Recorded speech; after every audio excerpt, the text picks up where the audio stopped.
You're listening to N21FM, a Pokemon podcast. I'm your host, Glenn Seaman. I'm joined, as always, by my lovely, beautiful, bright morning co-host, Jake Young. You're looking well this morning. Yeah. How are you, Jake? I feel like $1,000. Only 1,000? Nope, not even bucks either. Oh, just geez. dollars. Just dollars. Government issued currency. You're feeling like an EBT card right now. Yes, I am. Well, holy moly, I'm reeling. Jeez.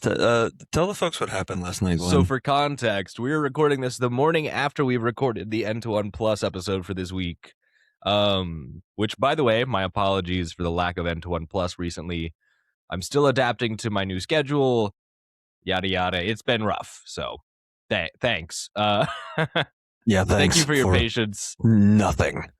New jobs are crazy, so they truly are. But last night we recorded Boozin' Battle number 4. Jake and I, we were up till the wee hours of the morning.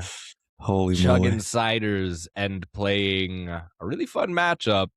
It actually was. It was Zoroark Mega Gardevoir versus oh god, what did you play? Oh, you called it Bulls on Parade. It was Bulls on Parade. I think that's a really sick name for it. It was the Tauros deck. Yeah. Lots of fun. I had a blast playing. We got pretty messed up. Had some really interesting, certainly 18 and up, 21 and up conversations over there. If you're interested in that, please go check it out. Over on Patreon, patreon.com/Terminal Creative, where $1 a month gets you early access to every episode of this show, as well as access to that bonus show, N21 Plus.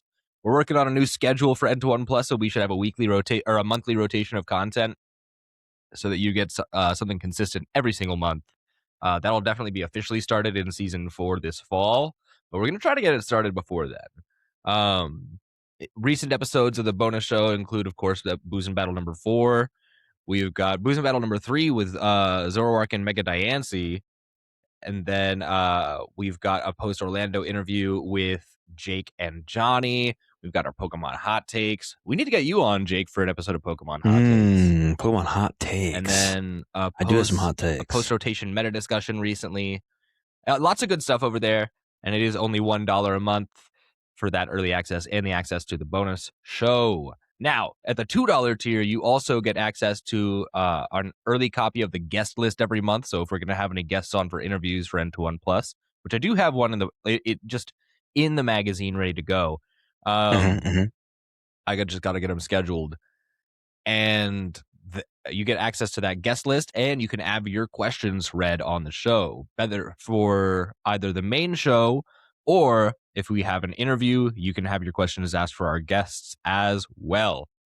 And then, of course, our $5 tier is our producer tiers, where we thank those producers, those who just want to support us financially and keep the lights on, and help in that way. You get your name read at the end of the show, as well as all of the other benefits previously listed. But we've got quite a bit of news to get through this morning, Jake. How you feeling about it? I'm feeling great about it, actually. There's stuff to talk about. There is. Now, I'm very proud of you. I want to mention this on screen. You wrote this article, the document this week, and it is excellent. There's a little bit of fat to trim, and you know this. It's because I trimmed it. But excellent work. Thank you very much. It took a massive load off of my shoulders. So very grateful for that. I'm helping. You're doing great, man. You're contributing so much. I feel like my voice is a little extra radio this morning. Yeah, you're a little sultry today. I like that. Just a little something going on. It's the morning voice. For all you lovers out there. For all you lovers out there. Welcome back. All right, let's get into it. This is breaking news, really. We are coming back from the Indianapolis Regionals. Happened yesterday. Now, it's going to be a little harder to find all of the documentation for this. I can't really source this one quite as well because it's not on Limitless because it's just concluded.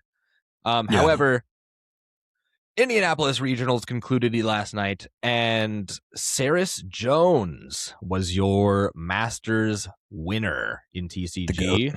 And from what I understand, she was playing something really, really interesting. It it was It was it Lucar. It wasn't Lucario, was it? No, Alakazam. Alakazam. That's right. That's right. Dunsparce. I It was saw the somebody, finals were Alakazam, Dunsparce versus Crustle. which is crazy. I am thrilled Yeah. to see single prize decks back on the menu. What do you think about that, Jake? I love it. Yeah. It's nice not to see Dragapult or any of the top whatever 5 decks. Make it. It's fun. Dude, I am looking at the deck analysis for phase 1, right? So that's the first day of the competition. Um, give me your best guess as to what you think the percentage of Dragapult was. Well, I won't guess because I know it was like 30%, right? It was 31.9% of the room. Out of 1,963 players, 627 of those were Dragapult with, I guess, the Dunsparce. And so, Yeah, some variation, right? Dragapult to Dunsparce or yeah. The rest of the room looked like a whole lot of Teal Mask Ogerpon between like Meganium or Raging Bolt or Slotbox. A little bit of Alakazam and Zoroark thrown in the mix as well. Mhm. So, yeah, lots of that. I think Go ahead. I think you were looking at the Reddit thread, yeah. I was not looking at the Reddit thread. I was looking just in okay. the Discord server for the Greater Charlotte area. Oh, okay, I see. Well, according to this Reddit thread, the conversion rate on some of these decks was pretty low. Really? Well, Dragapult specifically pretty low. Dragapult went from 267 people playing. I mean, it looks like not a lot of people went to this thing also. But 267 people playing Dragapult, but only 66 made it to day 2. That's wow. a little more than 10%. That is crazy. Yeah.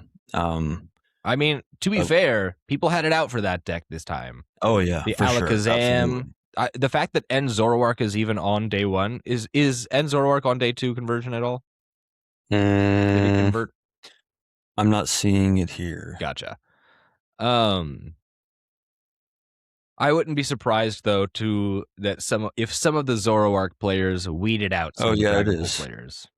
2.8%. Okay. It doesn't give a number, but from what 78 people playing to whatever 2.8% of that is, it's like 3 people. Hey, listen, 3 good Zoroark players are something to be scared of when you're playing Dragapult. Yeah, that's a goon squad right there. That is honestly the goon squad. So certainly worth noting as far as what probably kept the population down. Also, I'm sure there was like some Crustle that knocked out some Dragapult. There's a lot that can take out Dragapult. It's just we're still figuring out the format right now. And it's about to get another red dodging everything else, right? Yeah. You just got to dodge all the green, which you can do. And there's a lot of green. There's so much green. Well, very interesting deck breakdown. But what I think is more curious is actually the VGC side of things. So, you do tell.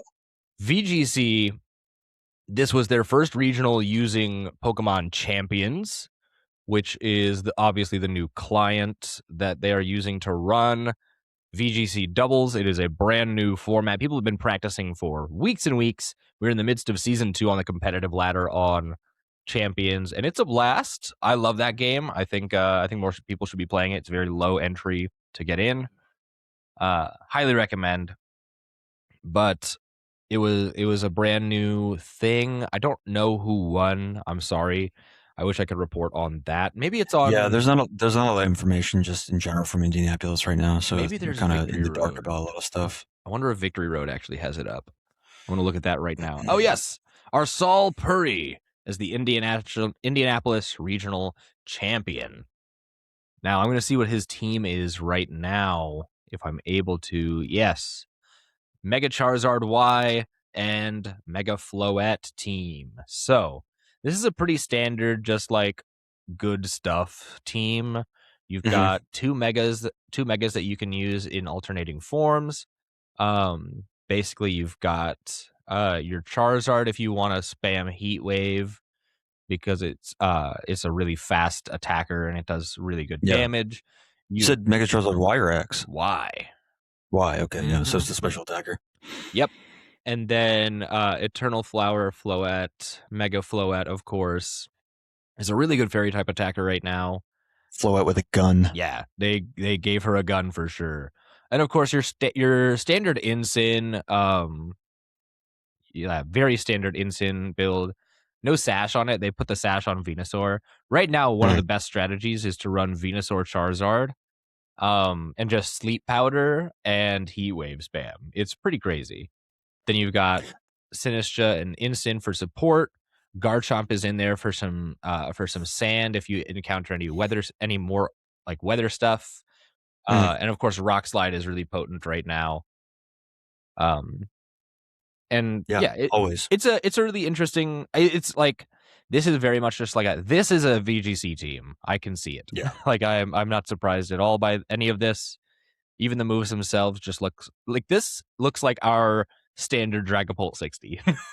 Just Yeah. to be honest, which is good. Yeah. It's good. Have you ever, when you play VGC, have you ever looked at the stat curve for starter Pokemon?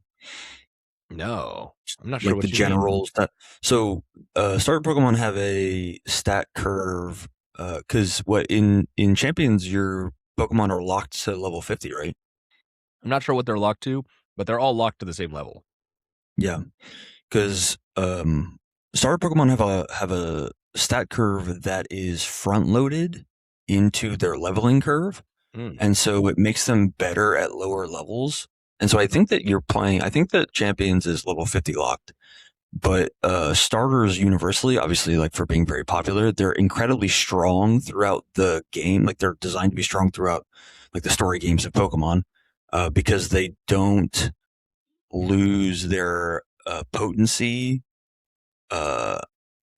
early on. Like they're more potent early than they are later, and by the time you get to the late game, you're over leveled for everything anyways. Yeah.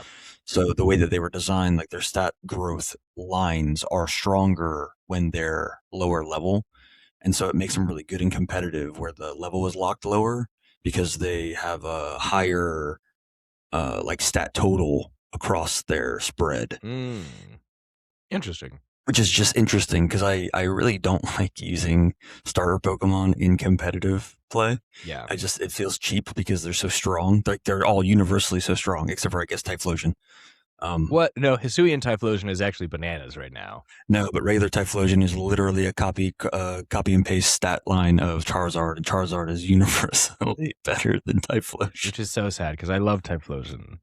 Yeah. But the Hisuian version is bananas. Yeah. Choice Scarf Inferno. Sure. No, Eruption. Choice Scarf Eruption. Hisuian Typhlosion goes crazy. But yeah, this is obviously very exciting. Congratulations, of course, to Arsal. Took down Wolf Glick in the finals. Did you really? Yes. I don't know what Wolf was running, but some meme team for sure. Yeah, presumably like Insane Parish Trap. Where I don't know, man.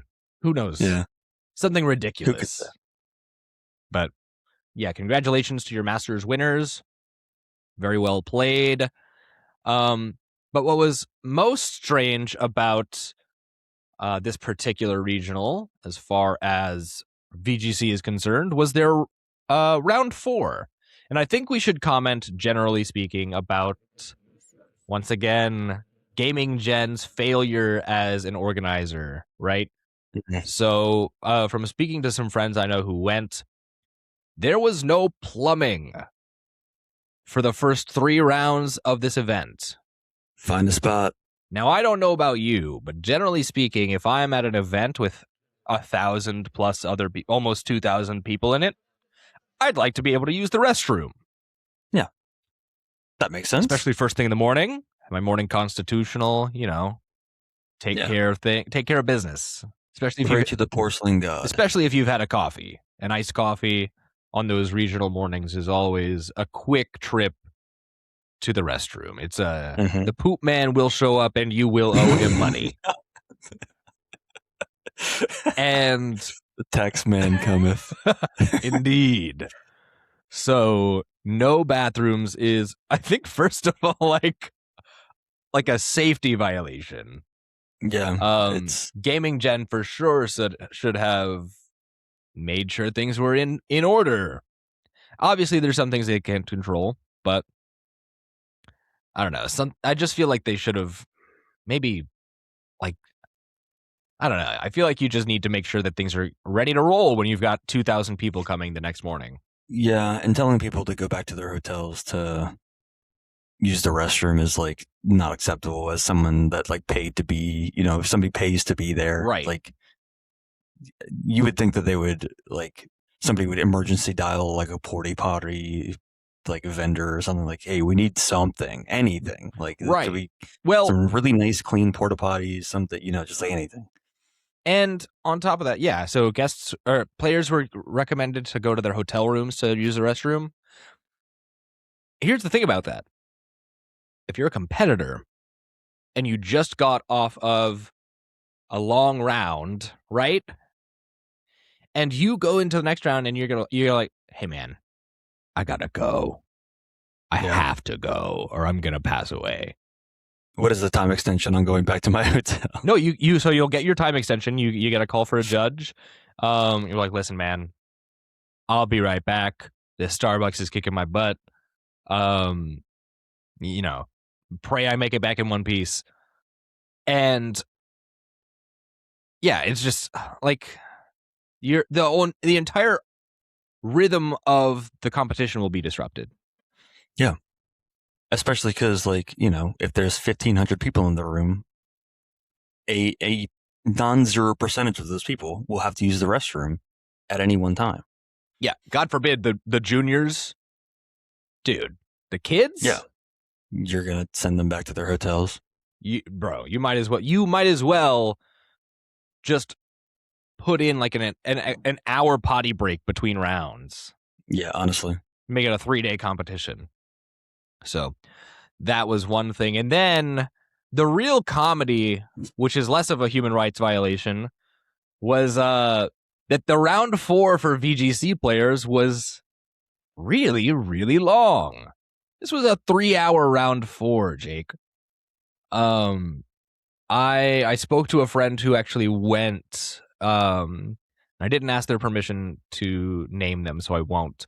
But they went, and so the way things work for VGC is they have little network adapters that plug into every switch through the USB-C port, and so that because otherwise you're in a hall full of hundreds, maybe thousands of other switches, and they're all trying to like find which one is your opponent for this round. Yeah, it basically sounds like a limiter. Like this IP is for this IP and this IP is for this IP. Yeah, let's connect these two IPs. It locks down your IP address so that you can just like you're ready to play. Yep. And it locks it in there and it resets between rounds so that you can just like, oh, I accidentally unplugged it. Let's get back in there. And so some genius decided, dude, I gotta charge my phone. So they plug in their phone. The switch thinks, oh, this is a player. I'm gonna lock down this IP address so that we can be ready to go for next round. Then the round started and it tried to reconnect that device. Gives back an error. They try it again. It gives the same error. They try it again. It was this huge recursion error. Just yeah, it sounds like it just like hard looped the switch. Yeah, that's from what I understand, that's precisely what happened. I'm curious though if it was the switch that the phone was plugged into, or if it was the other one trying to look for the IP of that switch. I imagine it was the one looking for the IP. Yeah. Yeah. But that's just negligence. But I'm a little confused about why it took 3 hours to solve this, unless you just had to find like new hardware to like restart the round or something. 3 hours is egregiously long. Yeah, I'm curious as well. My suspicion is that initially they were just like, "Oh, just try it again," and then try it a couple more times. And then just nobody is tech savvy, right? Enough to figure it out. Of course, I mean we've spoken previously on this show about the quality of judges that Gaming Gen recruits for their regionals, and how sometimes they lack. Now, that's not an indictment. It's an assessment of the things that are plainly in front of us. And yeah, I mean, it's very obvious that they need to work on that and make sure that judges are prepared for these kinds of things. If nothing else, have a tech specialist on the floor. Yeah. Just like, I mean, I'm sure there's IT guys and stuff, but having backup plans, that's like it's a big theme in my life right now. Yeah. Backup plan for your backup plan, indeed, et cetera, et cetera. Well, and it's just so funny because I feel like every regional we're seeing Gaming Gen have problems with some new issue. Yeah. It's, I'm not, you said it's not an indictment. It's like organizing stuff is hard, especially when like there's thousands of people coming to these things. Certainly. You got to find space, you got to find people, blah, blah, blah. I understand that like there's logistics, but when you have a business focused around organizing and logistics, you would think that after X amount of time, you would have a little more, it's like hard coded procedures into getting, your redundancies in order. Obviously they're traveling all around and right, like there's a ton of stuff that goes into it, but at the very least, it doesn't feel like they have, or I guess what is it? It feels like the redundancies of things that would make the event more secure fall to the wayside because XYZ, right? It's expensive to run the business, right? They don't want to hire maybe better coaches, judges that might cost more. I don't know. Like, I don't know how this stuff works, but it's disappointing, because you definitely want to be able to go to the bathroom and have hardware that works and people that don't plug in their phones and, like it's just a lot of nonsense. Maybe right? I'm out of touch. Maybe it's normal to plug in your phones and into a switch, into like the switch plugs and to have no access to a restroom at an event I paid $80 for. Maybe that's the standard. No, I'm not out of touch. Okay, it could be. I mean, those two things could be true. You can be out of touch, and you could also want to that's true. Go to the bathroom at your $80 event. Two things can be true. All right. Anything else to say on that, or do you want to move on? No, I mean, congratulations to Karis. I'm a big fan. Yeah. Big fan of hers. Yes, absolutely. Congratulations to both winners, really. I don't really care about Pokemon Go. We don't cover Pokemon Go. I did see that Firestar73, the player who we've been following from his banishment due to his celebration and shaking the table, he did pretty well apparently. Nice. Don't think he won, but whatever. And then can't win them all. And then of course Unite isn't featured at regionals, so no coverage there. It's going to be an NAIC though, right? Yes. ICs are where you get the most Unite events. So where you get event coverage for Unite. Yeah. So very excited. We should cover Unite. We should do our research. We should do some due diligence here. Indeed. Well, all right, let's move on. Next up is a big one. This is a huge article. This comes to us from PokeBeach. Oh, excuse me. TPCI has banned sales of graded slabs and Japanese Pokemon Center products at events. Holy smokes. This one is very interesting. Like I said, this comes to us from PokeBeach. We've learned that TPCI is no longer allowing partnered vendors to sell graded slabs at its events, including NAIC and Worlds. The policy will go into effect this weekend at Indianapolis Regionals. Obviously, this was written before Indy.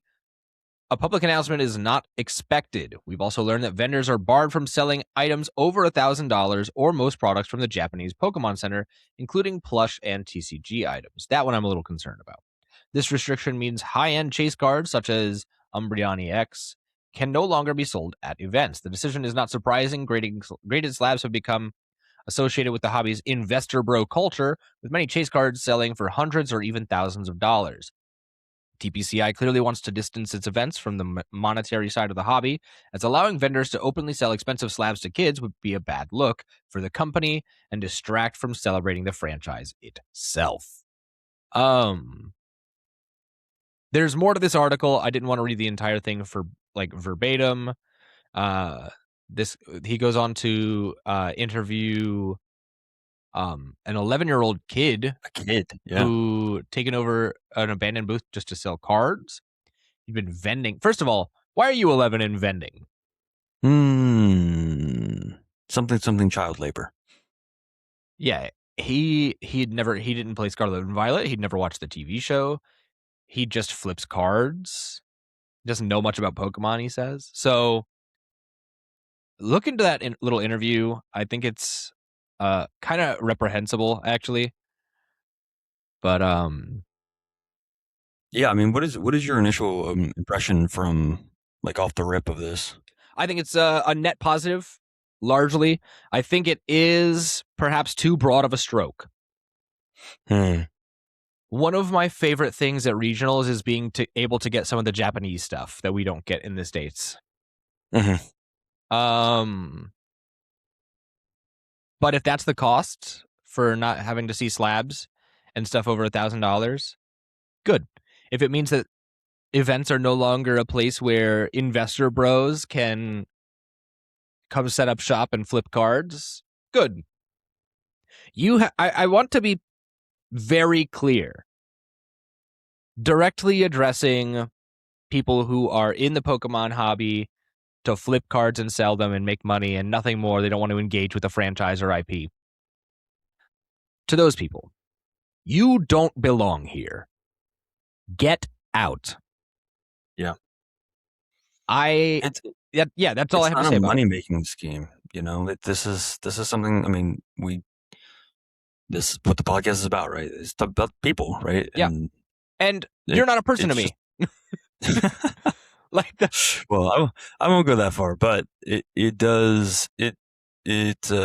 cheapens the hobby when you reduce it to, right. When you reduce it to something like, it's just for the money, right? Like, we don't care about the system is in place, like the card game. We don't care about the video game. You know, they don't care about the culture, right? It's a community. And when you try to infiltrate that community to like make a quick buck, these people obviously don't care, right? But this is an 11-year-old kid that he interviewed. Yeah. And he says that he learned how to flip cards from watching YouTube influencers or like TikTok and Instagram influencers. And like that right there really encapsulates for me like what the impact of the like these toxic perspectives are having on, I guess, generations, really, like like kids, teenagers, even adults, right? Like people see other people making a boatload of money. Like I'll call it like dirty money off of people that are addicted to finding the thing, because people are wanting to find the things and also sell the things. And it's just like it's a snake eating its own tail, and it's probably gonna destroy the hobby at some point. Yeah. I certainly hope it doesn't, but I wouldn't be surprised to see that it does. I just hope I'm out by then. I hope I'm making Destiny content or something, or like a Destiny 3 here. Destiny 3, baby. Nah, or like just other gaming content in general. I do agree with you that this is a little more of a, like you said, like a broad stroke, because being able to find like hard to find stuff at regionals and stuff. That's one of the draws of going to regionals is getting your plush, right? Your favorite Pokemon plush, and like carrying that with you through the regional. Now that's just the Japanese plushes. You can still sell the American ones, but there are some that are exclusive to Japan that you really want to get. Yeah. I'm not mad about the slab stuff. I think I do like the idea of some graded stuff, but that's always for like personal stuff. For like me personally, like, I've got this holographic surfing beach that's a mint gem 10. That's a fun thing. I'm not going to sell that. That's like a little trophy on the wall type stuff. But when like, who's bringing $1,000 to the regional to buy an Umbreon EX? Somebody is, I'm sure, but like, that person probably doesn't belong to the community either, because they don't get the point. Well, maybe because what I don't want to do is alienate collectors. right? Sure. Collectors certainly have a place in this hobby. For sure. There's negative and positive to them, their presence, but they certainly belong here. So sometimes but they'll show up. They're as much of a victim of this as anybody else, though, right? Yeah, like, certainly. there's no reason why the card should be $1,000. Right. It is artificially inflated because of these collector types. Not collector type, the investment types. Right. I don't think any card should be $1,000. God. I wish I had the stones to, like, if I was to find an Umbreon EX that I was able to just get my hands on, I'd love to just be able to rip it in half. Yeah. Of course, I'm too much of a coward to do that. But I wish I did have the stones to do it, because I'm like, this sucks. Yeah. Seto Kaiba yourself. Yeah. But also, I do like that they are taking an initiative, though, to try to cut out some of the, the TPCI obviously has like an idea of who they want in their community, and the fact that they're taking an interest in cultivating, and I guess like how would you say, like pruning? Yeah, pruning, exactly. Pruning the community is it's always good to see. Like, it's always a step in the right direction for me, even if the stroke is too broad. Yeah. No, I'm certainly a fan of this. Now, and another thing on the slabs thing, right? Just a parting shot with that. When did Pokemon events become a place that you can buy stuff pre-graded? Wouldn't you want to grade your own cards? Yeah. Because if you're just buying a card that's in really great shape, right?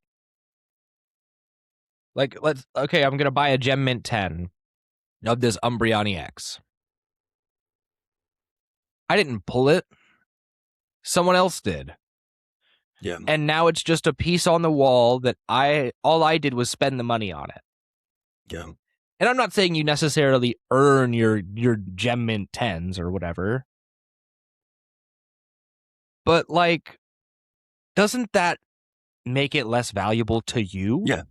It cheapens it, right? That's like my thought. Maybe I'm not the right person to talk about this, but, like, in my mind, we both aren't. I guess both not. are the right people, because we're not. I mean, maybe we're broken in the right way. I'll have to get my friend Darren on the show. He collects, and I'll have to see what he thinks, because he's got graded slabs. There's nothing wrong with having graded slabs. No, but like certainly the not. story behind the slab. Like, I pulled that Surfing Beach to get the Surfing Beach. If the Surfing Beach came back Gem 10, that'd be awesome. But like, it's the story of the Surfing Beach. It's not just the Surfing Beach, right? The story of buying a slab is going to a regional and buying the slab. Yeah, that's the story. I spent $1,000 on this card, and it has no story to it, right? It wasn't like, oh, I made top cut at this cup, and it got some packs from it, and I pulled this Umbreon from that pack, and it came back Gem 10. Yeah, that's awesome. And that's the story. Because then it becomes like, what's your intent for the slab? Right. If it's just like, oh, this will appreciate in value over time, and it's like, oh, so you are part of the problem. Right.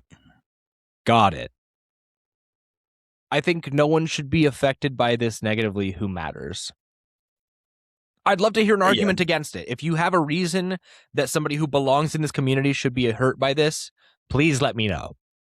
Yeah. I'd love to see a comment explaining why I'm wrong.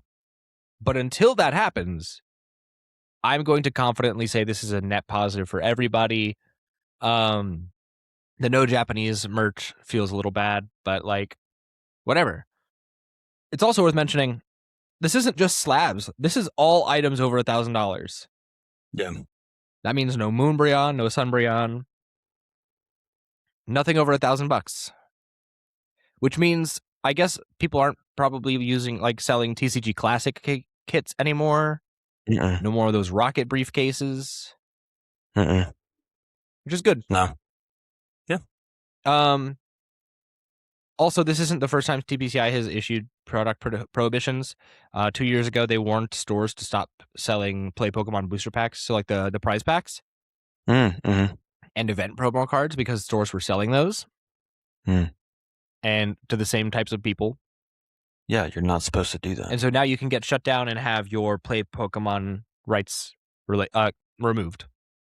Revoked. Yeah, revoked entirely. Good. Which is good. Yeah, good. I'm excited to see what comes of this. Ultimately, I think it'll be good for the culture.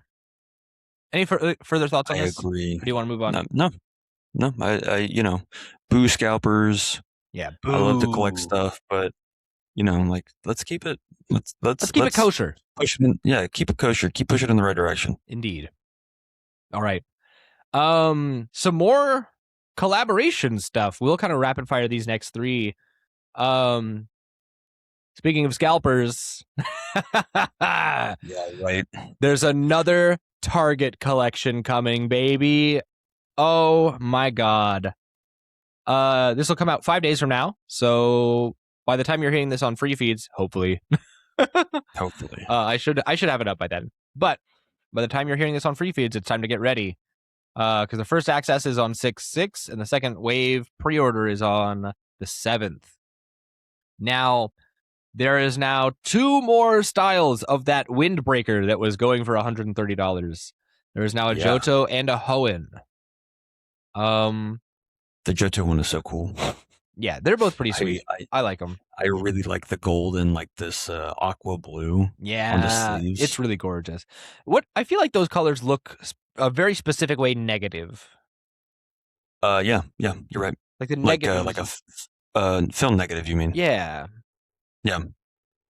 Which is interesting. But they look very good. Yeah. It's a pleasing. I like the Hoenn one. I'm big on like bright primary colors. You can tell very clearly by my black shirt. Yeah. I love primary colors and just vibrant clothing.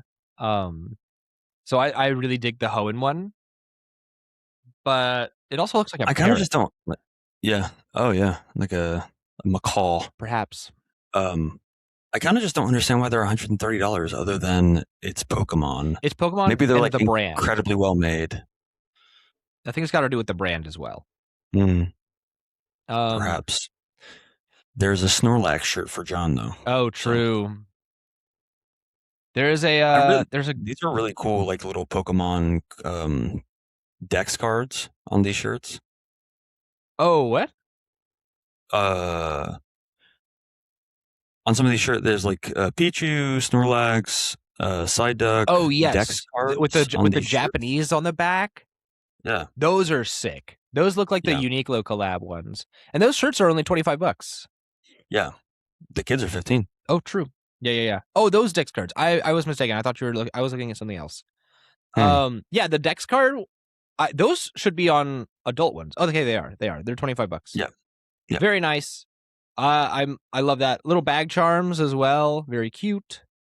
Lots of cool stuff actually. I would be interested in getting this. I like the backpack. It's sleek.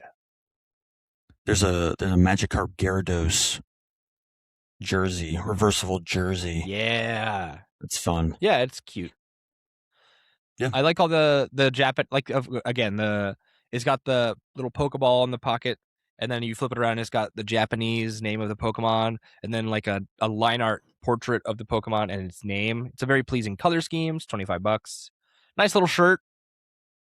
I don't know. I'm happy with this. I like these more items. Good stuff. More good stuff. The marketing continues to work. It sure does. The marketing is going to keep working on me.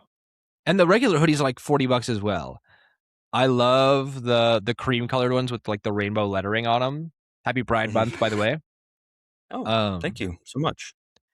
Little gotta catch 'em all in like the rainbow colors with the Pikachu on the sleeve. It goes hard. I'd wear that. It's Murph that doesn't make me look like a dork. Well, and then there's like the all black one too for the guy who's wearing a fedora, or like your Legend of Zelda Triforce tee and some khaki shorts. No offense. You can wear the all black one. I would probably get one of those too. Yeah. I like is that stitched or is that matte? Okay, yeah, that's matte on there. The gray. The gray on black. I thought it was I was curious as to maybe it was like stitched on there or something. But yeah, it looks good. They both look good. I would get these. Things look good. Yep. Wish I could get the windbreaker. Wish it was like $40. Yeah. Yeah, these things are so cool. Man, I want the Johto one so bad. It looks so good. Yeah. I love that there's like the little gym badge like thing on the pouch looks so sick. Yeah. Why are we selling it for so much? Profits, man. Yep. Profits got to go up. Yeah. This is like the capitalism bad episode. This tote, yeah, this is the capitalism bad this episode. is the capitalism bad episode. This one is the one capitalism bad. Yeah, for sure. Not those other ones. Any thoughts on this before we move on to the Lego stuff? No, this is continues to be good stuff. Yeah. Oh wait, Mew cap. Gotta have the Mew cap. Sorry. No cap Mew. Yeah, I'm pro this. Hopefully, you'd be able to find this stuff in your local Target. Yeah. Well, I work next to a Target now. Ooh. Okay. So, man on the street. I'll be there. Rest assured. Well, you can report back. I sure will. I'm gonna try to get there and I'll try to get away with something simple like the Mew cap or something. Maybe a hoodie. Yeah. I'll see what I can do.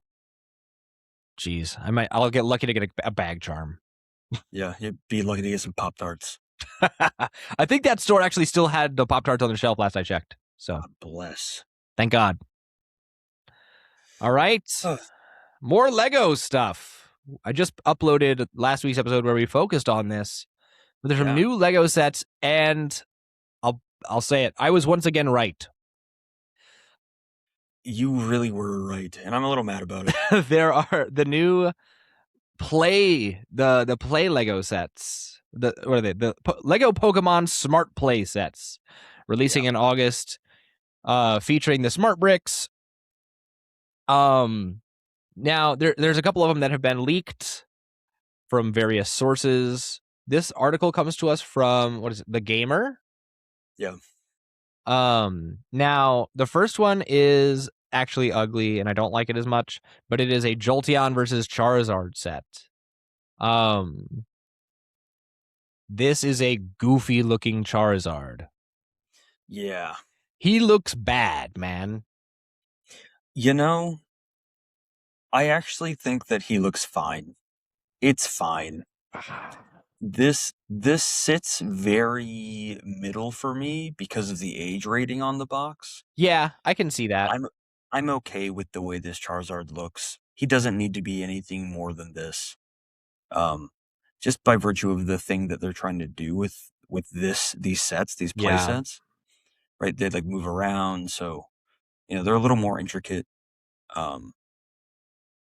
See, I wish they were a little less, is my complaint. Because I just think it would make... Like, why is he rounded so much? Yeah, that's the biggest deal, is like all these round edges make them look... I guess they just kind of look plastic. Like, it takes some of the fun out of building the thing, because I know what those round edges feel like in my hand. They just soften the whole... Yeah, I want to grip Legos, dude. Yeah, I want to step on a Lego. That's the type of person I am. Indeed. But yeah, I don't know. Maybe I'm being an old man, but it looks like there's this little like target thing between the two of them that like you can hit the targets and there's ways to play. It looks fun. Yeah, it looks like it's like shooting Pokeballs around or something. It looks maybe I'll be interested to see kind of what it's doing. Certainly. These other sets are a little more egregious with the rounded edges, though. Oh, see, I think they look better. Talk to me about it. Look better for sure. Like so there's 3 other sets for the Smart Play that have been revealed. There's a Gengar Cubone, there's a Jigglypuff, and there's a Geodude Charmander set.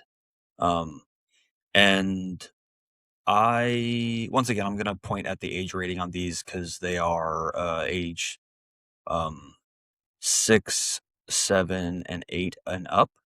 Yeah. And I think that goes into the design philosophy around kind of what they look like. But so the Cubone Gengar, I actually do like the Gengar, despite it. I mean, it is very round. I mean, Gengar is also very round. Gengar is also very round, right? I think I talked about last time we talked about Pokemon, which is, or at least like some of the Lego stuff, which is like Pokemon are either like a circle, like an egg shape, or it's like a tree. Yeah. So Gengar suffers from, it's like an egg. Gengar is definitely more egg than tree. Yeah. So these sets I actually think are a little better in terms of kind of what they are doing. Once again, I'd be interested in seeing kind of what the interactive element of it. Like Yeah. Jigglypuff has like speakers and a microphone. Like, is it gonna sing? What's it gonna do? Oh, I hope so. The Gengar is guarding some treasure. Yeah, guarding some treasure. It looks like you like have to shoot an Ultra Ball at targets to defeat the Gengar, maybe. Yeah, seems that way. And then There's a little the tree as Geodude well. Charmander is that one actually looks like such a banger set. It does look pretty interesting. I don't like the design of Charmander, and the Geodude looks like it's 7 pieces, but I do like that they have like the disc launcher. Like it's it looks like it's for kids, and I'm okay with that. Yeah. It's so curious. So this set specifically to me invokes I don't know if you ever played the old Lego Aqua Raiders theme. Yes. Yep. There was an old set where it just had like a diver, a little tiny little ship, a treasure chest, and some snakes. Yeah. Right. I know exactly the one you're talking about. Or like the one with the anglerfish. Mm-hmm. And it was just these tiny little vignettes of these little battles. Yeah. And that's what this invokes to me, and I love it. Yeah. There's little play features. It shows here this Geodude shooting a disc out of the front of some kind of like whatever it's standing on. It's like a little rock outcrop. Yeah, there's even like a stone badge attached to one of these bricks, which is interesting. Oh yeah, it looks like a new mold. Oh yeah, so maybe it's supposed to be like this is Brock's gym or something. Oh, it could be like Brock's Geodude. That'd be interesting. There's like a little lantern here, though. It looks good. I think this is a very cool set. I like how simple these designs are for the Pokemon. I think Charmander is a little too round, especially because he's got like his whole like bottom mouth part is just like a tile forward. It's like they designed a duck and then just put Charmander's face on it. Yeah. They're clearly going for like this Brickheads style of building for the Pokemon. Yeah, that's true. That's true. And I blame Funko Pop for this convention of the Funko Popification of my Lego Pokemon. Dude, I hate the Funko Popification of everything. Yeah. It's terrible. But I think these sets are of course better because they are designed to be played with. Mm-hmm. Just by virtue of that, they're superior. Yeah. So and it's very clear like that they're designed to be played with. I will note like these set pieces, at least for I could see the Jigglypuff and the Geodude Charmander one. I can't see the Gengar fully, but the pieces for the Jigglypuff, it's 88 pieces, which is not a lot of pieces. Yeah. And the Geodude Charmander is 198 pieces with 200 pieces. Yeah. Which also not that many pieces. So I'd be interested in seeing what the price point is on these. I bet the Gengar is probably 282. Because that Gengar looks dense. I bet it's 382. Could be. But yeah. Maybe. But yeah, I mean, this will probably be like unfortunately, probably like a $60 set. Yeah, I mean, maybe it's always kind of a hit or miss. The Charizard Jolteon will definitely be like $60-$70. Yeah, more than likely. The Charmander Geodude is probably you're probably looking at like $30. Yeah, 25-30, I would wager. Yeah, if it's less, I'd be delighted. Is probably $20. Jigglypuff is a $15 to $20. Yeah, but looks cool. Very interested. I would get one of these guys. Yeah, I'm interested to see how big they are. Yeah. Because if they're like, sit on your shelf type big, like that, I would have a little fat Jigglypuff singing to me on my shelf. Yeah, I don't mind that. Indeed. Yeah. Oh, and it just looks much better. I'm excited about this. There's to note also, right? Like so this is like the Smart Play Pokemon sets that we're talking about. Yeah. We did talk about the kind of more sculptural 18 plus Arcanine, Rayquaza, Garchomp leaks that kind of have come out. Haven't seen all of those on the boxes and stuff, but it looks like they're taking kind of two different design philosophies when it comes to those age group builds. Because the Arcanine, there's a picture of the Arcanine in this article that we talked about last time. But this Arcanine definitely has, we had critiques of it, but compared to these smart playsets, the Arcanine looks like it's a ball of spikes compared to like the Charmander, Yeah, it is much the more Gengar, sculpted. like it is a lot more. So like in comparison, side by side, maybe our views will be tempered a little bit from what we're seeing.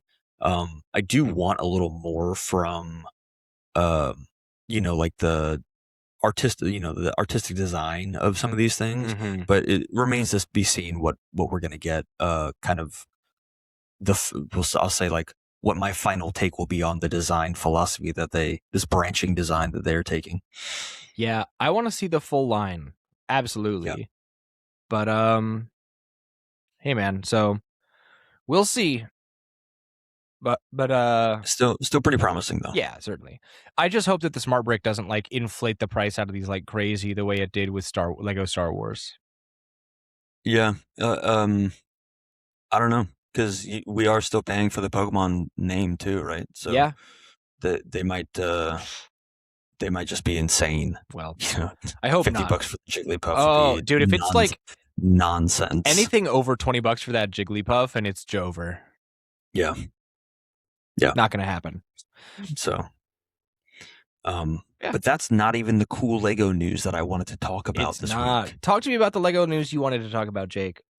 So there apparently was a Lego contest for the TCG, is called the Pokemon TCG card building contest that Lego, it looks like Lego put it on, and the finalists have been revealed for that. They're so sick. These are insane to me. The creativity, it looks like they're being made in the like the builder program. Yep. So the finalists are Joltik. I'm just going to name the Pokemon because the cards are kind of I don't know exactly what the cards are kind of referencing. So it's Joltik, Mew, Gyarados. Oh, it's just the names that the creators have made for them. Sorry. Oh, I'm sorry. You're good. Yeah, I'm just reading. Yeah, go just for the Pokemon. So Rowlet and then Arceus. So they've actually named, and I should actually do due diligence here. So the first finalist is Joltik Charges Up by Crixelion. These are literally like Pokemon cards in Lego, like sculpted. And this Joltik is sick. It's got like it's like busting through the card, electricity going everywhere, spider webs going everywhere. There's like a wall plug, and it's sculpted in 3D. So the Joltik is actually like fully rendered behind the card as well, and it's got its little attack on the front as well. It looks like they're kind of modeling, like the bricks to like the electric energy. The name, right, I guess would be like a sticker if they've made these, and then the damage on the front. So that's the Joltik. A Mew Soaring High, who was made by ILO.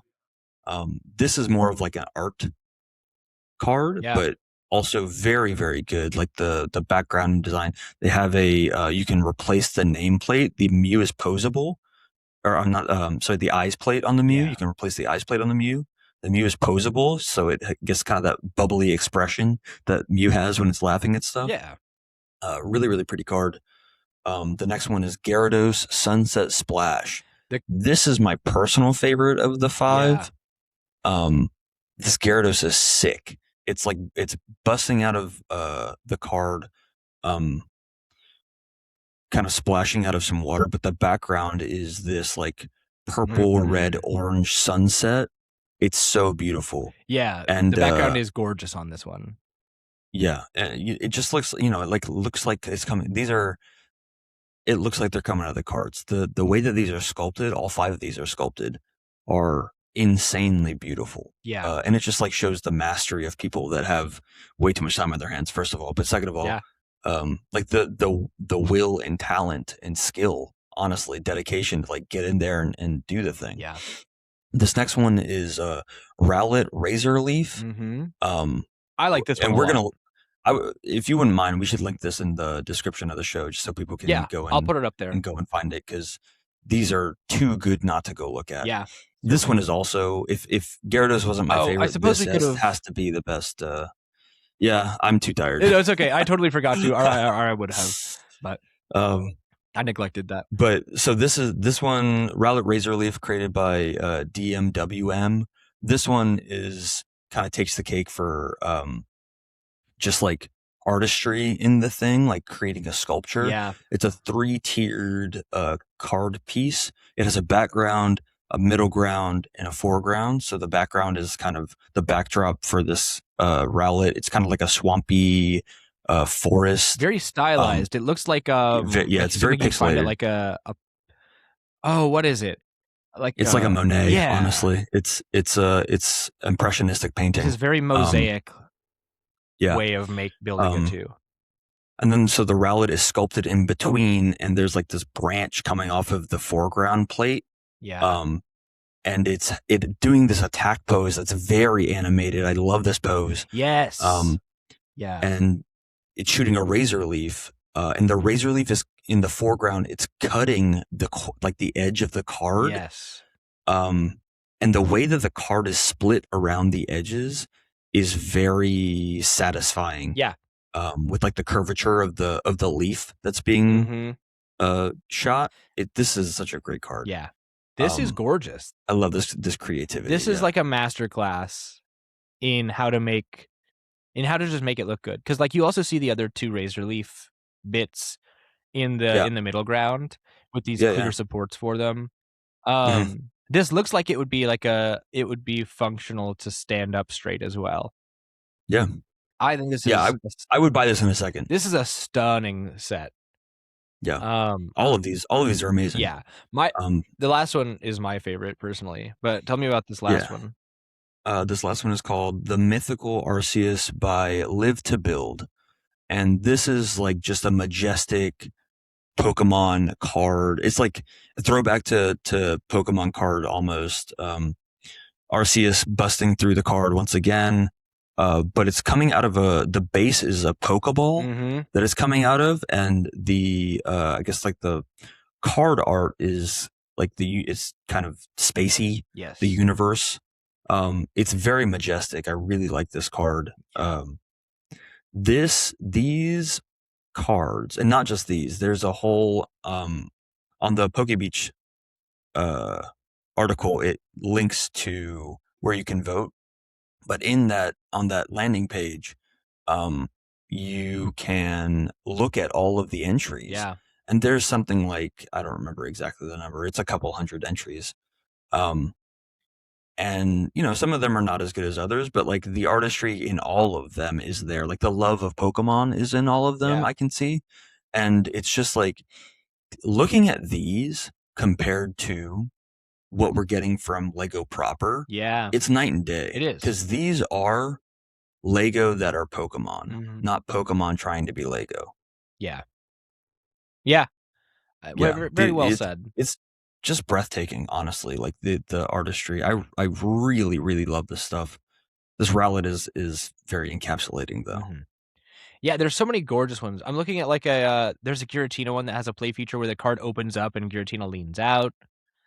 There's all kinds of cool little nods. Just it's a stunning gallery. You owe it to yourself to go look. Yeah, there's some goofy ones like Alolan Executor. I think that there was a like a list of Pokemon that people could go and make. Yes, like there's an official they said these are the Pokemon list. There's like this Gengar is sick. There's a Garchomp. There's a couple good Garchomps. There's a Toxicity. I haven't seen a good Darkrai yet, which is sad. Well, Darkrai's a tree Pokemon. Tree Pokemon, hard to make. Yeah. True. But yeah, there's like all of these are so fun. Just I like art. I like looking at stuff. Yeah. But you really do owe it to yourself just to go check it out. See what we could have had. Yeah, these are gorgeous. Yeah. All right. Yeah. Well, very cool. I love all these. I'll leave this linked in the description, of course. Yes, please. So that you can go check them out. People. I'll just leave actually the article that PokeBeach links so that you can just go straight to the source, see it all. Yep. Sounds good. All right.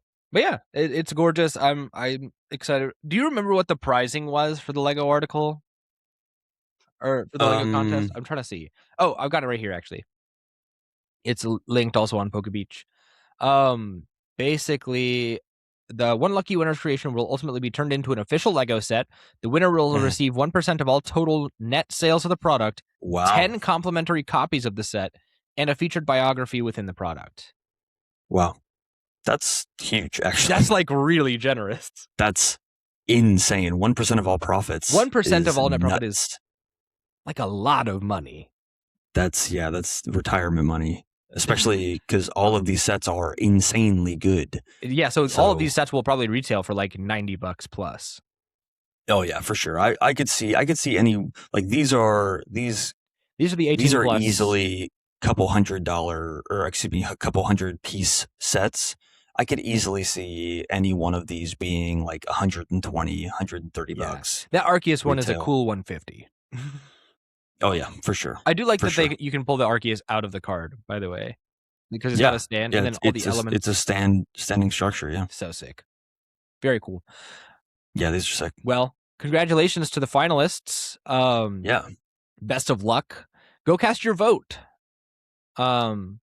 See which set you'd want to buy. Use your voice. Use your voice. That's right. It's your American duty. And vote with your dollar. And worldly duty. Indeed. All righty then. Now one last card article from PokeBeach, and then we'll get into our Corbin Hostler article. Okay. Creatures has had to issue an apology, and I think it's pretty warranted. It was a really Creatures being the the subsidiary of Game Freak that makes the designs for Pokemon. Yeah, does the designs for the Pokemon. They messed up big time, dude. I don't know how they're coming back from this one. Me neither.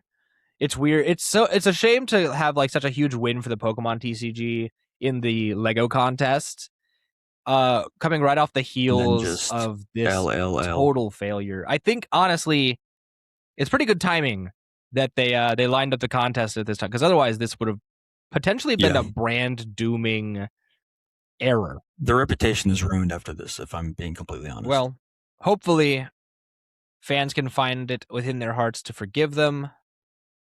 We'll have to see, though. Glenn, what happened? So, according to PokeBeach.com, Creatures has issued a public apology regarding the artwork for Golisopod from Ninja Spinner. Golisopod is only supposed to have 2 lines on its purple abdomen, not 3. They printed a card with 3 lines on his purple abdomen. Unforgivable. Treachery. I'm tearing up right now as we speak. How could they do this to me? I don't know. The company stated, "We are committed to strengthening our product quality control to prevent such errors from occurring in the future, and we ask for your kind understanding in this matter." Creatures also confirmed that the artwork will not be corrected and that card exchanges will not be offered. Well, that's a backhanded sorry if I've ever heard one. You should at least be exchanging the cards. They're not going to reprint this card, though. Like, what are they going to? No. They're going to special issue, like a special Golisopod. That's a day one patch for the Golisopod. Yeah. The last time they did this a dangerous road. Was Chandelure VMAX. Yeah. Because it had a line extending from the sides of its eyes. Yeah, Chandelure does not have lines. It's not a pumpkin. Nope. It's a chandelier. That's right. It's got very strict... Of course, this is satire. I don't think anybody is really up in arms about this. But Creatures is very particular about like design accuracy.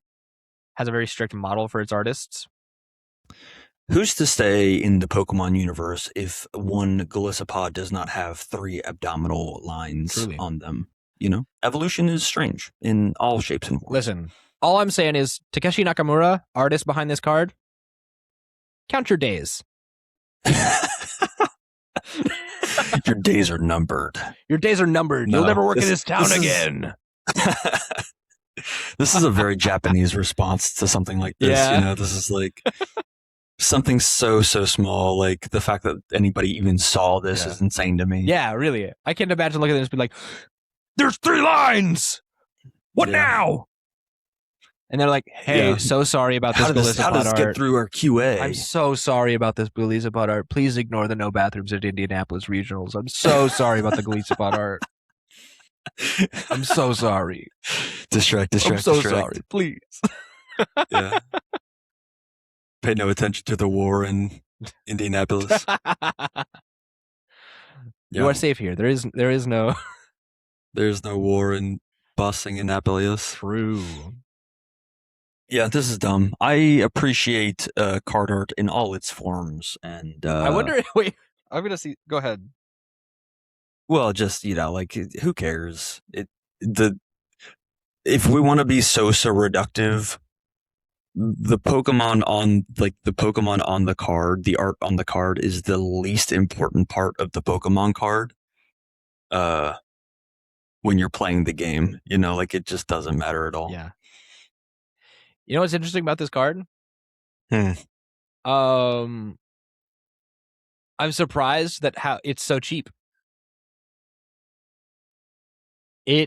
This seems like something that people would jump on to be like, it's a misprint. This is a misprinted card. Is this the next Mega Diancie that we're gonna price spike? Please go we're out. Just gonna buy all the misprinted Galisopods? Buy a bajillion copies of this Galisopod.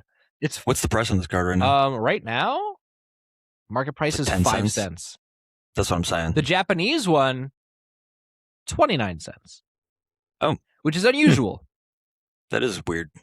So maybe we stock up on this guy. Oh, baby. Price gouge the old market. Become the very thing we swore to destroy. Yeah. I'd never swore anything. True. But yeah, probably not. It'd be fun to see, though, if this does get more expensive as a result of this announcement. Yeah. Cool. All right. Now on to my favorite part of the show. The aforementioned time. Yeah. This one actually, cards in this article kind of going hard. Yeah, rare Corbin Hostler W, actually. What the heck? Yeah, honestly. This is looks like a bit of a throwback for this article. This is the biggest price spikes in Pokemon this week as of 5/27/26, written by Corbin Hostler over at TCG Player, written by ChatGPT over at TCG Player. Sorry, bud. The robots. Just stop using a bot to write your article. This first card, or at least pay the bot a living wage. Truly, no, don't. It's not a person. No, never mind. I will screen share for this one, because I've thought of it. Yes, it is on your mind. But yeah, we've got, first and foremost, we've got the Psyduck from Ascended Heroes, the SIR, sitting right now. Why is it? Oh my God.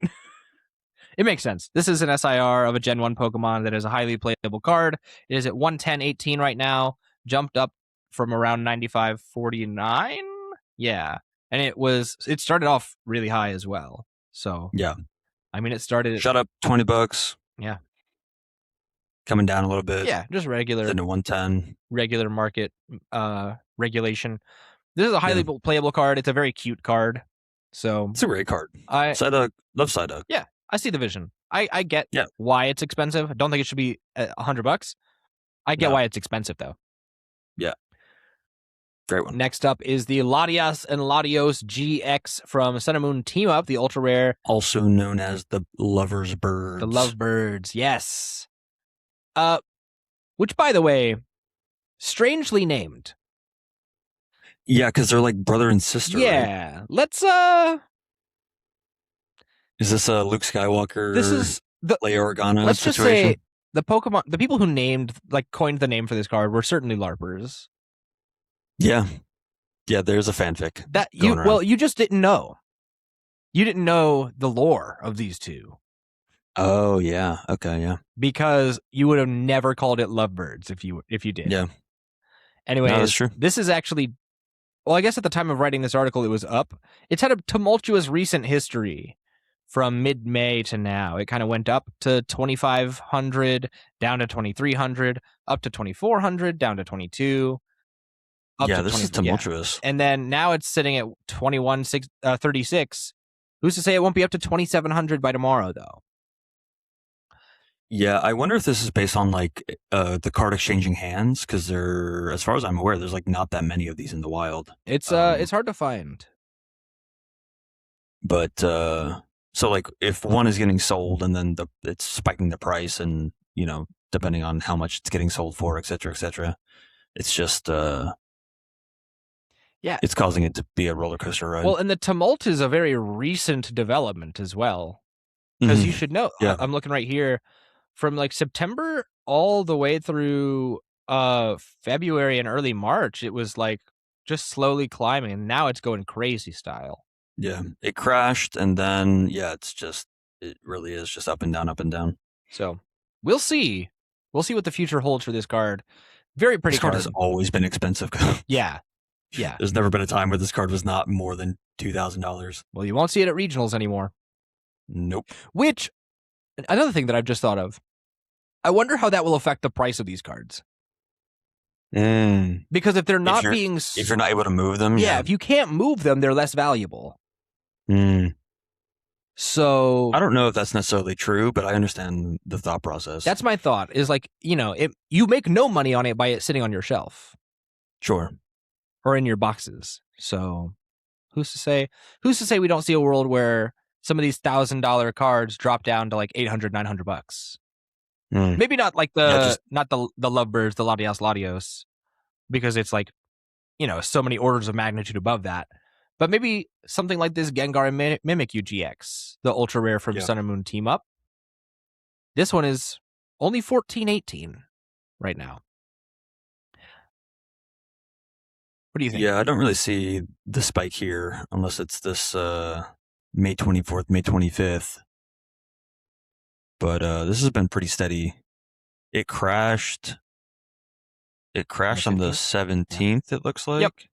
15 to 17. And then it's been climbing. So it crashed to 1,300 and then it's been climbing back up. It's sitting at 14.18 right now. Yeah. What do you think about this card? It's fine. I also agree. It is fine. Yeah, poor Mimikyu. Its face is on its body, and everybody looks at its head. Dude, it's literally antithetical to the premise of the Pokemon. His whole deal is like, I'm sad because people love Pikachu more than me, and I'll never be him. And it's featured on a card, and people are like, oh my god, the Pikachu head. And then its poor little eyes are right down there by the attack. Yeah, covered by the text, yeah. Like, what's going on? Poor Mimikyu. What's interesting, by the way, is that this is a highly playable card in Expanded. Is it? And it's much less expensive than the Lovebirds. So, not that there's anybody playing Expanded, but still curious. But yeah, nice little $1,400 on the Gengar Mimikyu from Team Up. This is one of my personal favorites. Yeah, this card is amazing. Holy smokes. So, up next is the Giratina V-Star, the Galarian Gallery Secret Rare from Crown Zenith. This is the gold card. This is an Akira. An Akira Gawa card, the GOAT. Yeah. I have one of the cards from the 4-card set of this. There was this Giratina, there was a Dialga, a Palkia, and an Arceus. I think this Giratina is by far one of the better ones. I love that Origin Form Palkia, and I played the deck, so of course I had the gold of that. I got it for myself for my birthday. But so you're part of the problem, just a little bit. Yeah, but I also riffle shuffled it frame 1 though, so it's not like I'm not using the cards. Scandal. I'm not part of the problem. Yeah, I'm using those cards, man. Yeah. Okay. Yeah, chef. I'm of the mind that all Giratina cards are beautiful. Yeah.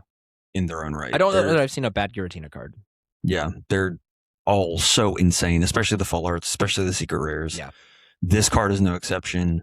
This card has been steadily growing for the last month or so. Yeah. It's up about $130. Yeah. Sitting at 170-ish. This card is amazing. It's at 370 right now. 373. I'm sorry. What did I say? You said 170? 170. Yeah, 370. 370. Yeah. Yeah. Good growth on it. I wonder, yeah, it spiked in May of this year. Mhm. Big time. Surprised we didn't hear about it. This card was playable also. Yes, for a long time.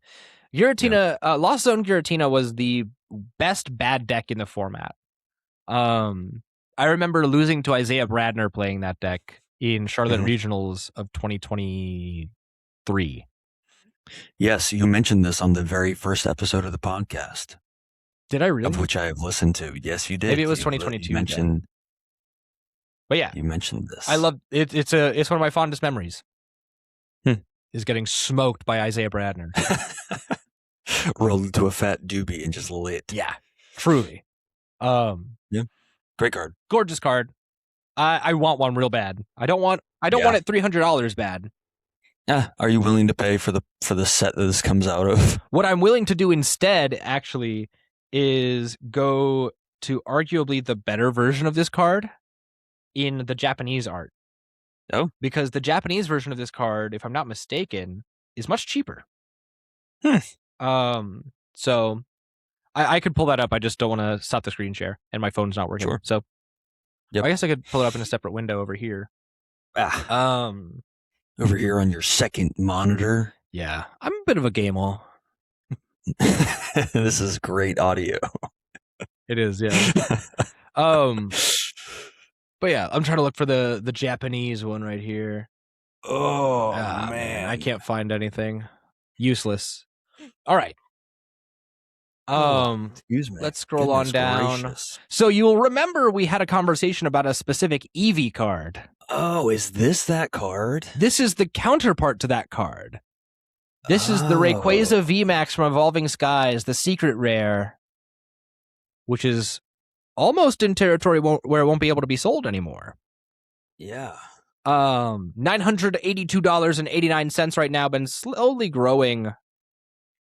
Rather quickly from May 4th up and forward. Slowly growing rather quickly. I corrected myself. It wasn't an addition. It was an amendment.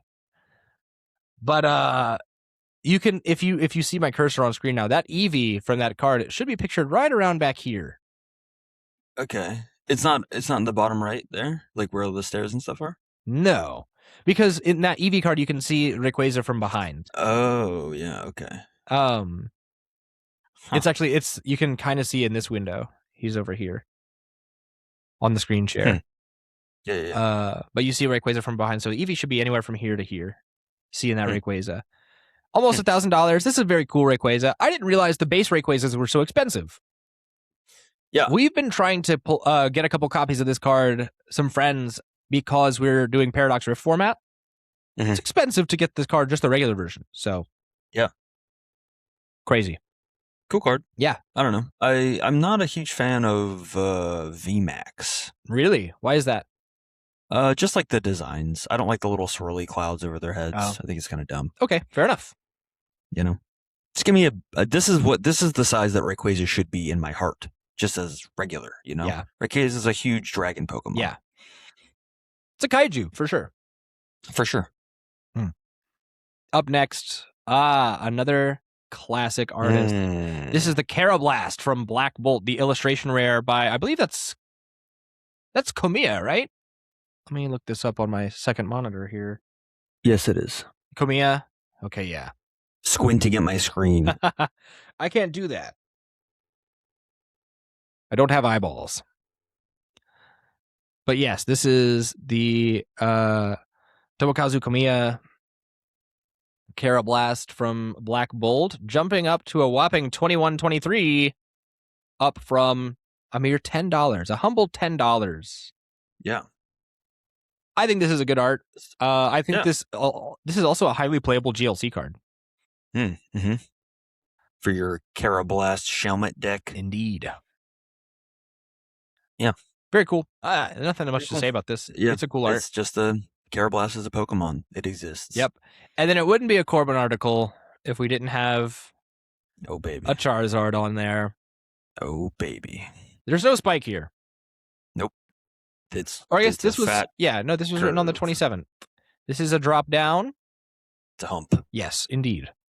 From $4.95 all the way down to $4.52 where it is now. This is the 151 no neck Charizard EX.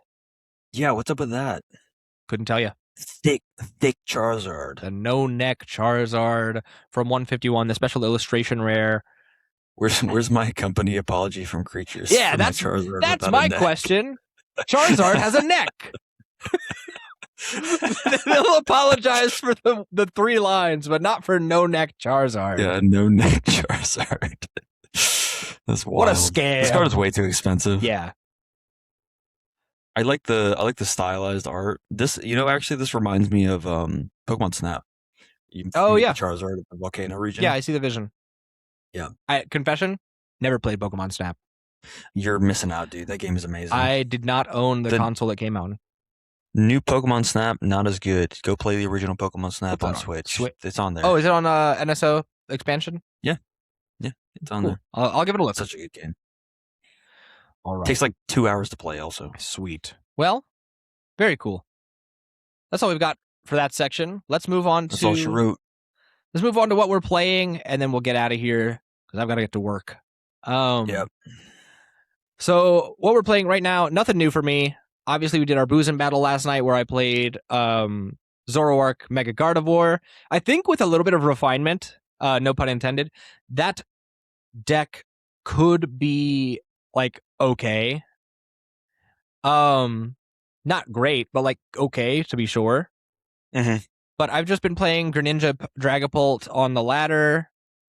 I've also been playing, get this, some Build-in Battle on live. I have also been playing some Build-in Battle. It's very fun. I actually like that format a lot. It's so good. Yeah. I got the Goodra deck, so of course I swept. I played a second one where I got the Ampharos deck, conceded immediately. Useless deck. Yep. Garbo. Yeah. The Deoxys that lets you, for 1 energy, draw up to 6, and it has a free retreat, is nuts. Yeah, that card is crazy. It's wild. In Goodra, yeah. In Goodra. So, very good. I pulled Delphox. But yeah, I'm sorry. Go ahead. Oh, you're fine. Yeah, man, other than that, as far as video games go, I have been playing Destiny 2, of course, and I will continue to be playing Destiny 2. Because as you know, there's been the giant campaign to try and get people to save Destiny 2 or perhaps convince Sony to make Destiny 3. There is a petition that has over 300,000 signatures on it now. That's a lot of signatures. Yes. And it seems to be getting some of the attention of Sony. Mm-hmm. Now, this is some premium top shelf copium right now. Oh, yeah. This is the good stuff. But a community manager, DMGO4, recently tweeted out in the midst of all this, knowing full well how the fans are. How ravenous. Yeah. Tweeted out after like the 300,000 had been reached, tweeted out a quote from the Vault of Glass raid. Tweeted out, Guardians make their own fate. Oh. There is another line he tweeted out from a poem, just generally dropping hints that like, ooh, maybe there's hope that the game will come back. I wouldn't count on it. Oh. Yeah.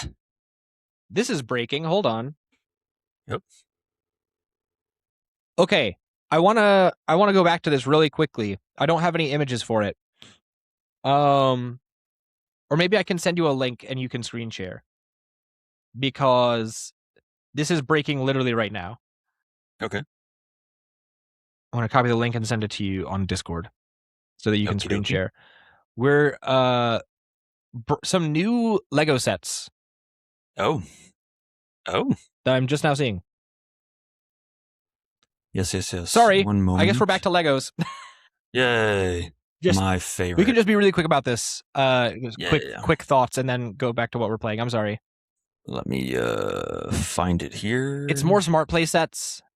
Yeah. All very cool. Oh, this Mewtwo is actually sick. What the heck? Yeah, the Mewtwo rules.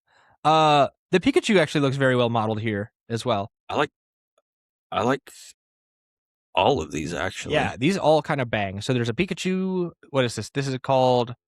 I can't read the title of that, but there's this Pikachu set. Training House with Pikachu. Okay, yeah. Very cool.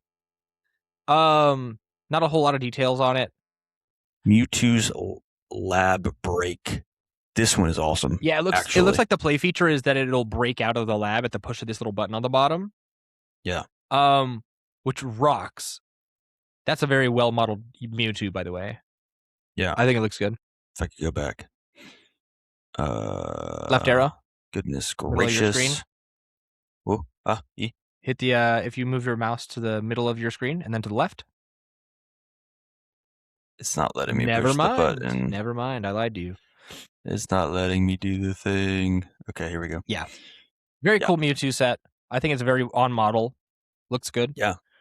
And then at the next page is this Eevee and Lapras set. I like this. I like this Eevee. This Eevee, very pro. Yeah, very good Eevee. Good Lapras too. Yeah, honestly. I like the studs showing. I like the seams showing. Yeah. This is one that makes sense to be around. Yeah. Especially for how small it looks. Yeah. Like this is well proportioned. I don't mind the face just being like a plate. Yeah. Looks good. Yeah. And then last but not least, this Mew with the weird like Pokeball helicopter. Yeah. And some ancient ruins. I don't know what that's about. This kind of harkens back to what we talked about, what Pokemon the movie 2000 or something. Yeah. With Celebi, but like Mew being in the ruins, like machines going and trying to find him. Like that's very that era of Pokemon. Mm-hmm. What does it say? This says drone search for mythical Mew. Seems good. Yeah, cool. Very cool. All right, interesting sets. These are very promising after seeing some more of the line. So, for sure, like to see that. Thank you for your patience with the interruption. Back to what we're playing. Yeah, just the Destiny 2 stuff. There's just DMG tweeting out stuff about maybe we're back, but who knows? We'll see. Copium. Yeah, right. Jake, what about you? What are you playing this week? As I mentioned, like you, I played a little bit of Build and Battle. We did our Booze and Battle. I pulled the Delphox deck. That deck is kind of hard to play, I think. Yeah. The thing that it's doing kind of makes you mill out very fast because you're drawing all your cards. I wonder what that's like. Oh, jeez. Sorry, I just had a sneeze, and it's the ones that like made me feel like I just got tased. Follow you down your spine on that one. Yeah. I played Garchomp at my locals. I went 3-2. Nice. Did pretty well. Very nice. Really enjoy that deck. It's pretty fun to play. Very like, I'm sorry I'm doing this to you, but I'm doing this to you. Yeah. Be interested in playing a little bit more of that, probably, like seeing if I can get any better at it. And then I've been playing more God of War. The game continues to be amazing. I did actually restart and do a new game plus run because I wanted the weapons and stuff and just to see kind of what was different. I'm still like playing on one of the lower difficulties because I'm not interested in getting my brow beaten. That game is so good. Mm-hmm. It feels so good. Yeah. To walk around and say, boy. But yeah, that's really it. Just cool, man. It's been so rainy here. It's been very dreary in the state of Florida. It is the summertime, so that's what's been going on. Yeah. Well, that's very exciting stuff. I need to play God of War still. Yeah, you should. It's a great game. I will. I'll probably wait till the remakes come out. Sure. But it'll be fun. Yeah, I'm gonna play this. Yeah. I'll have to get a PS5. Yeah. Good luck with that one, buddy. $1 I'm gonna get one of the official refurbs from PlayStation Direct. Yeah, that'd be good. Probably better bang for your buck also. But you know what you could do? You could just go pull a Rayquaza VMAX and then trade it for 2 PlayStations. True. Yeah. Yeah, a piece of cardboard is worth 2 PlayStation 5s or a PS5 Pro. Or a Nintendo Switch 2. Yeah. Wow. Well, we are so drained. we are so. It's been an hour and a half. I feel like and we stopped podcasting. Drank heavy last night. Yeah, I feel like we never stopped last night. So now I'm living from the next day. Yeah, that made no sense. Well, that's all for us. Thanks for putting up with us, everyone. Yes, thank you so much. Of course, we'll say bye. Goodbye, Jake. I'm glad. Thanks for having me once again for the very first time. Of course. Thank you for being here in an early morning after a long night of drinking. Yeah. I appreciate your time. Any plans for the rest of your day, bud? You working today? I'm supposed to go play some putt-putt, I think. Ooh. But it might rain us out here a little bit. I hope not. So I love putt-putt. I hope not also. But in lieu of that, I'll be bird watching. Very nice. Is there a bird you're looking for? Any bird. Okay. If you see a bird, it's like fishing. If you catch a fish, it's successful. Otherwise, you just go casting. So if you bird watching and you see a bird, that's a success. But if you don't see a bird, it's just watching. True. Well, I hope you have much success with that. Thank you. I'm off to go shower and get ready for work. It's the beginning of my work week and the work month. Another day in this capitalist society. Indeed. I'm excited about it. I'm enjoying this new job, and my paycheck should be kind of fat. I hope. Ooh. Someone making some commission. A little bit. Yeah. It turns out I am a savant when it comes to selling phones to old people. Wow. So turns out you're a good snake oil grifter. I don't know about snake oil grifter. I could if I wanted to, but listen, I'm a salesman. I'll do it to you. God bless you. I'll sell you something. I'll do. All right, dude. Well, it was good talking to you this time. This time around. Maybe next time it won't be. Maybe not so much. Maybe I'll be unpleasant next time. You're always a flower child. Don't deny it. You're so sweet. Well, thank you, Jake. Thank you to our listeners. Appreciate you. Thank you for listening. If you did enjoy this, leave a like, comment, subscribe, rate us on Spotify, follow us on Spotify. Someday I'll get us on Apple Podcasts. Yeah. Not today, though. Maybe in season 4. That'll be our big thing. We'll have to see. Get it syndicated. So much brainstorming all the time. Constantly. My head aches from this. My head just aches. Yeah. True. But yeah. And thank you, of course, most of all, to our patrons. Patreon.com/terminalcreative. $1 a month, $2 a month, $5 a month. Talks of a $10 a month tier. We'll see. But the 2-time for the 2-time. Indeed. Thank you most of all to our producer tier patrons. These are at the $5 tier. You get your name right at the end of the show. There's only one of you right now. And it's Old Man Gigi. So thank you. Hey. Your support means the world. And we couldn't do it without you. So thank you very much. We'll see you next time. Until then, farewell. Peace.